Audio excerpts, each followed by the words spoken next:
Disclaimer. As an American living in Texas, I have absolutely zero experience with Swedish names. I will most likely end up butchering every Swedish name in this video. Therefore, I will place the names on the screen as I say them. You can send all letters to ICan'tReadSwedishNames at thisisantanemail.com.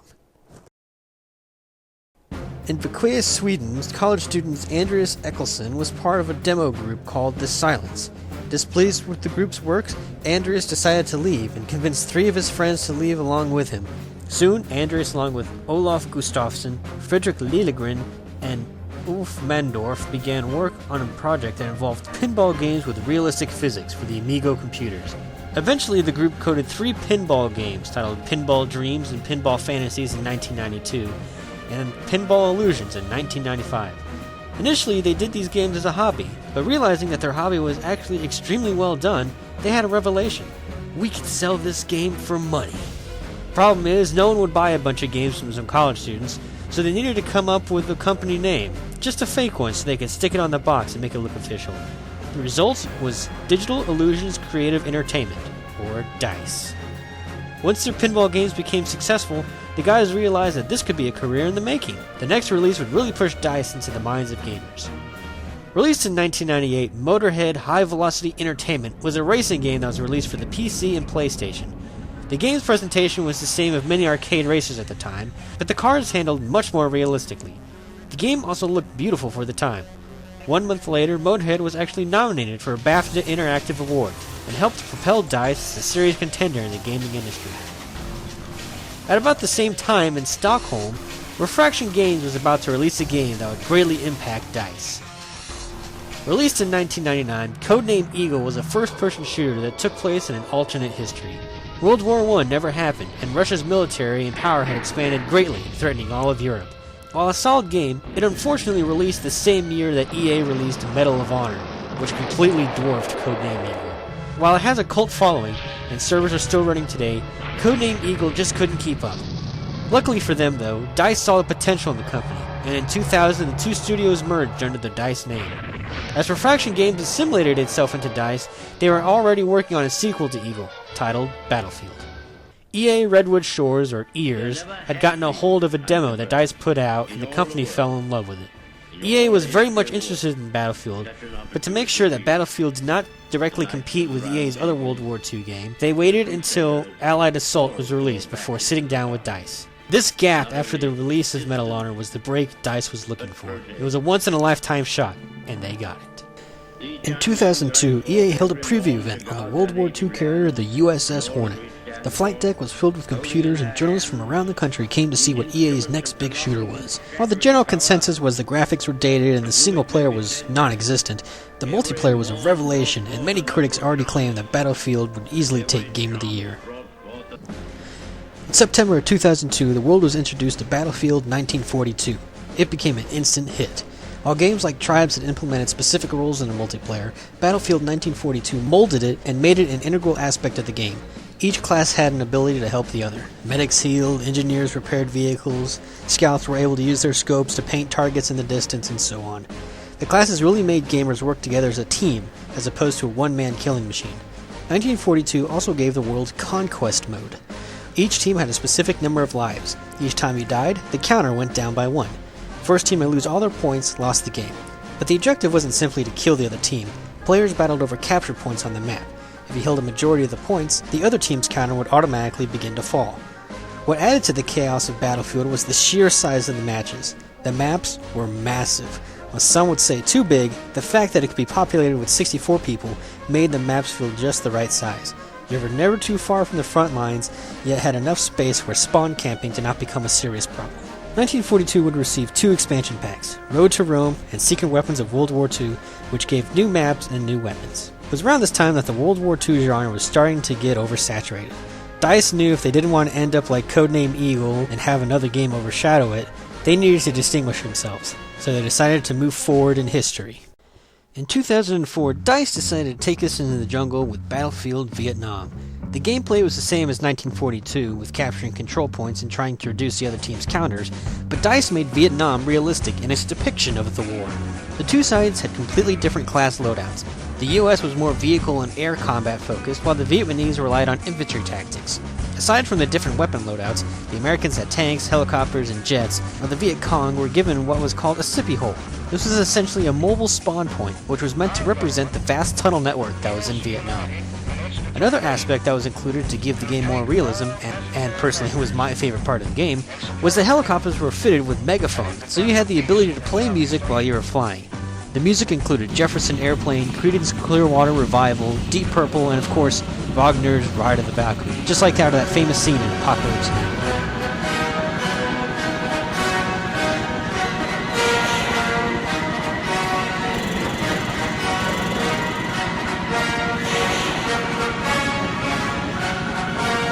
DICE also had many ideas they wanted to implement, such as booby traps and flamethrowers, but they were eventually scrapped. While a solid game, Vietnam didn't really revolutionize the industry as much as 1942 did. Don't get me wrong, Vietnam was an absolute blast to play, but aside from the different weapons and tactics, there weren't any new gameplay modes, and the single player was still non-existent. 1 month before Vietnam was released, Electronic Arts announced that they were going to buy DICE and make them a permanent addition to the EA brand. Initiating satellite scan. Camera deployed. Link established.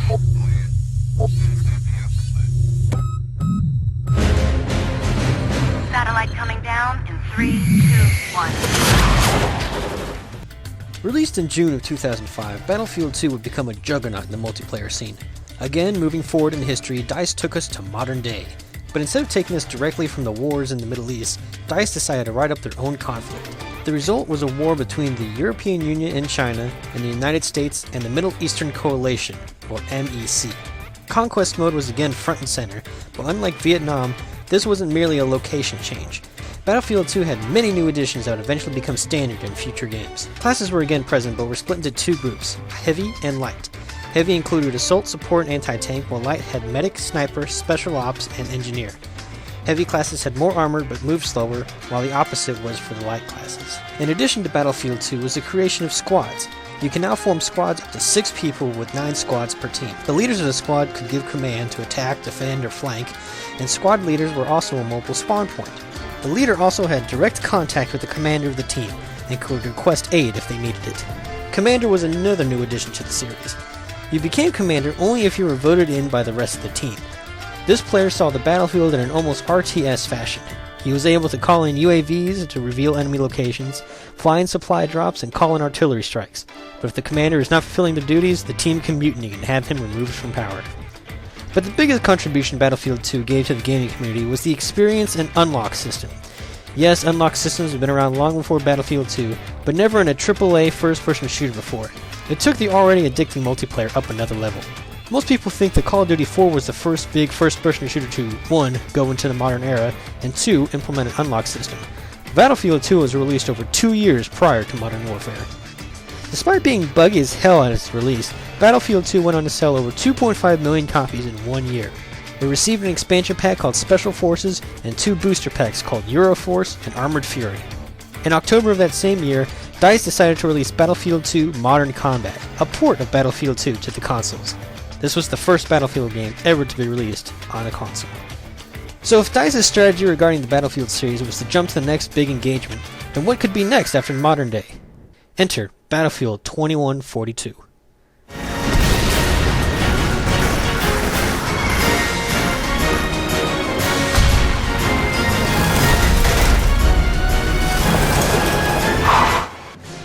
Set in the 22nd century, a new ice age has engulfed the planet, and now 2 major military groups, the European Union and the Pan-Asian Coalition, or the PAC, fight over the planet. Much like every other Battlefield game, the single player was just multiplayer maps with bots, i.e. non-existent. But the multiplayer took many cues from its predecessor by having an unlock system. Only this time, instead of earning points and purchasing weapons, you were giving a new weapon with every promotion. Dog tags were also included here. They didn't really do anything, but if you knifed another player, you kept his dog tags as a trophy. The classes were revamped for the first time. Now there are only 4. Assault and Medic were merged into one, as well as Sniper and Special Forces, and Anti-Tank and Engineer. Support remained relatively unchanged. 2142 was also the first time there was a new mode in Battlefield, called Titan. One team needed to assault a massive ship called the Titan and destroy it. First, the attacking forces needed to capture the anti-Titan missiles to take down its shields. Then, they needed to either hold the missile turrets, which took longer and could result in the team's counter being reduced, or get inside an assault pod and destroy the Titan from within by destroying its reactors. The game was extremely laggy and buggy when it was first released, and unfortunately it wasn't fully repaired until 2008, almost 2 years later. 2142 would see one expansion pack entitled Northern Strike, which contained new unlocks, maps, vehicles, and a mode called Assault. DICE's next release would be a new venture for the company, one that would exclude PC gamers. Released in June of 2008, Battlefield Bad Company was a brand new direction for the series. It was the first Battlefield game to have a fully fledged story-driven campaign. The plot revolved around Preston Marlowe, a new member of Bad Company. After playing a few mundane military-esque missions, take the anti-air battery, clear a way for the tanks, the squad eventually runs across a mercenary camp run by the Legionnaires. They soon find out that this mercenary group is paid in gold bars. What transpires next is a Kelly's Hero-like series of events in which they attempt to capture a truck filled with gold. As the story sounds, it's very lighthearted and didn't really take itself seriously. The story lacks any punch, and the campaign gameplay is a bit mediocre at best. But as DICE's first attempt at a serious single-player, it's not bad. I think what shocked people most was the multiplayer. It only had one game mode during the beta, and it wasn't Conquest. It was titled Gold Rush, which was essentially an attackers versus defenders game. The attackers attempted to blow up 2 gold crates while the defenders tried to stop them. If they were destroyed, more of the map opens up and the attackers press forward. The match ends when all the crates are destroyed or the attacking team ticker reaches 0. Needless to say, because of the lack of Conquest, Battlefield faithfuls are outraged. Thankfully, DICE decided to include it in the Day 1 patch. What made the game really stand out from previous Battlefield games, and other shooters in general, were the destructible environments. 90% of a building could be destroyed, and the vegetation could be burned off. Now if a sniper was in a bell tower, instead of trying to counter-snipe or running up to get him, you could simply destroy the tower or take out the wall he was hiding behind. It made for some really interesting scenarios because one minute you'd have cover and the next minute you'd be completely exposed. The next year, DICE released Battlefield Heroes, a PC-only game that was under the new EA Play for Free banner. It featured the same Battlefield type of gameplay, but from a third-person perspective, and it was in a very cartoony style. Conquest mode was also included, as well as Deathmatch. Initially, you could get new weapons by earning Valor points in the game, kind of like experience points, or using real money to buy Battle Funds, which was the in-game currency that you could use to buy weapons.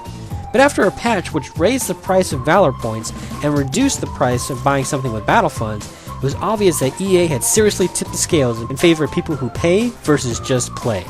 This was the exact same problem I expressed in my review of Battlefield Play for Free. Later that year, DICE released Battlefield 1943, a remake of the classic 1942, on the Xbox Live Arcade and PlayStation Network.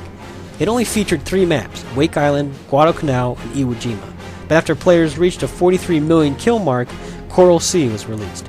Like Bad Company, 1943 was built using the Frostbite engine, so all the buildings were destructible. Conquest was the only game mode until air superiority was later unlocked.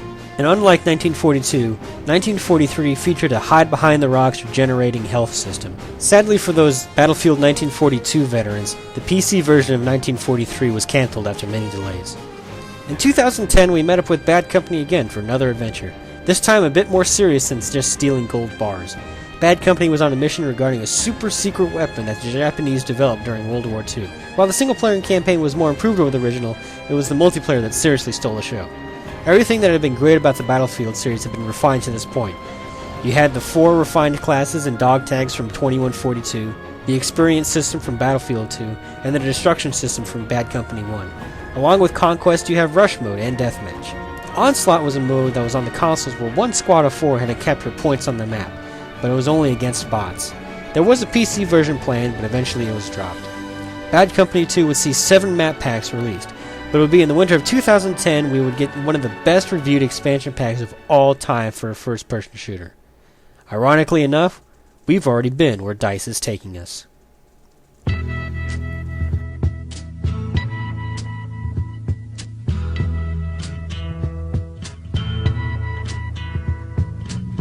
There's something happening here. For what Call of Duty was charging their fans for just 3 maps, DICE was giving their fans a brand new war. 5 new maps along with the weapons and vehicles of the time, and once again, that amazing 60s soundtrack returned. 49 tracks to be exact. Also, DICE was finally able to put their dream of flamethrowers in the game. Once again, the Swedish company hit it out of the park. Now DICE is heading back to its roots, with the first official sequel to Battlefield 2 in over 6 years, titled appropriately enough, Battlefield 3.